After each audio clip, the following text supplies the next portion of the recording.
I'm a storyteller, and I would like to tell you a few personal stories about what I like to call the danger of the single story. I grew up on a university campus in eastern Nigeria. My mother says that I started reading at the age of 2, although I think 4 is probably close to the truth. So I was an early reader, and what I read were British and American children's books. I was also an early writer.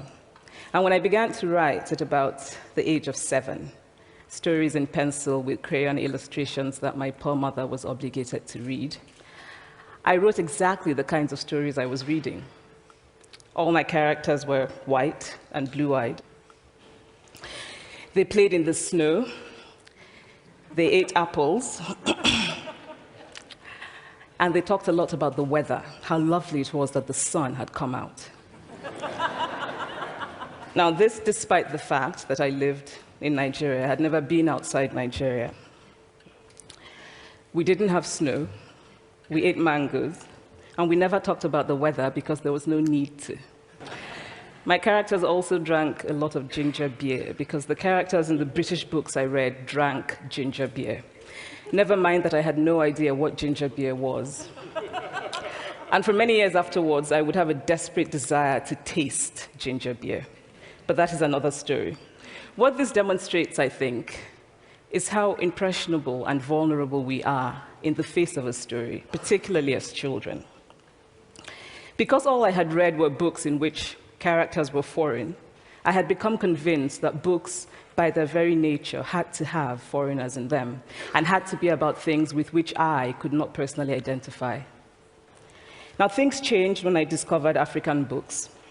There weren't many of them available, and they weren't quite as easy to find as the foreign books, but because of writers like Chinua Achebe and Kamaralaye, I went through a mental shift in my perception of literature.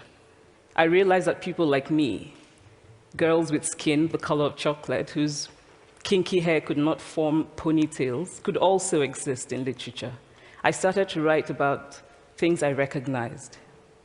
Now, I loved those American and British books I read.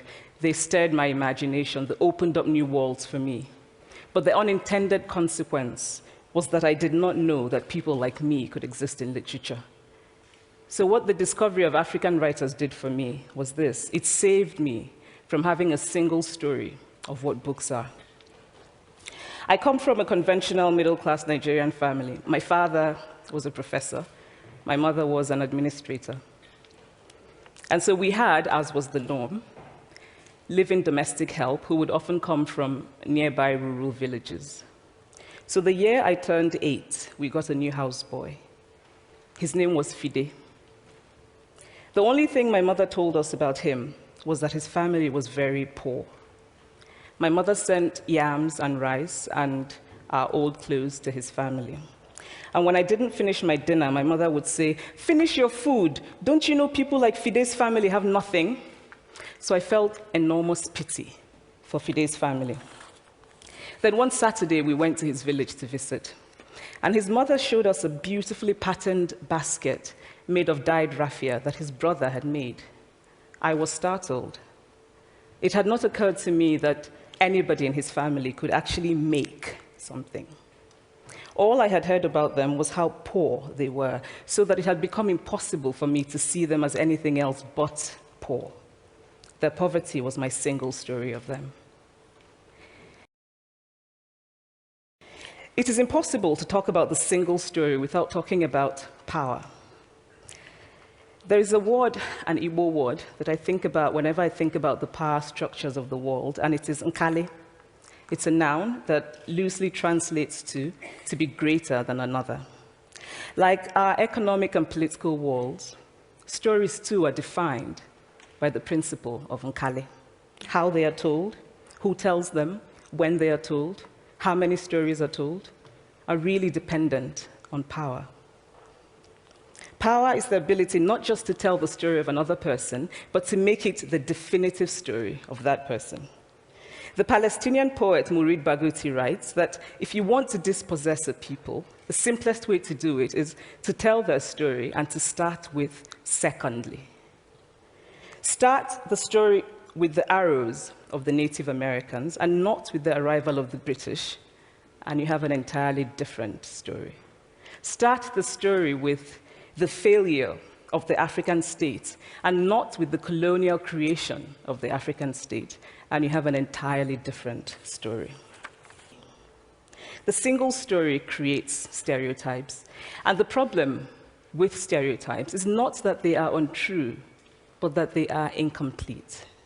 They make one story become the only story. Of course, Africa is a continent full of catastrophes, the immense ones, such as the horrific rapes in Congo, and depressing ones, such as the fact that 5,000 people apply for one job vacancy in Nigeria. But there are other stories that are not about catastrophe, and it is very important, it is just as important to talk about them. I've always felt that it is impossible to engage properly with a place or a person without engaging with all of the stories of that place and that person. The consequence of the single story is this: it robs people of dignity. It makes our recognition of our equal humanity difficult. It emphasizes how we are different rather than how we are similar. So what if before my Mexican trip, I had followed the immigration debate from both sides, the US and the Mexican? What if my mother had told us that Fide's family was poor and hardworking? What if we had an African television network that broadcast diverse African stories all over the world, what the Nigerian writer Chinua Achebe calls a balance of stories? Stories matter. Many stories matter. Stories have been used to dispossess and to malign, but stories can also be used to empower and to humanize. Stories can break the dignity of a people, but stories can also repair that broken dignity.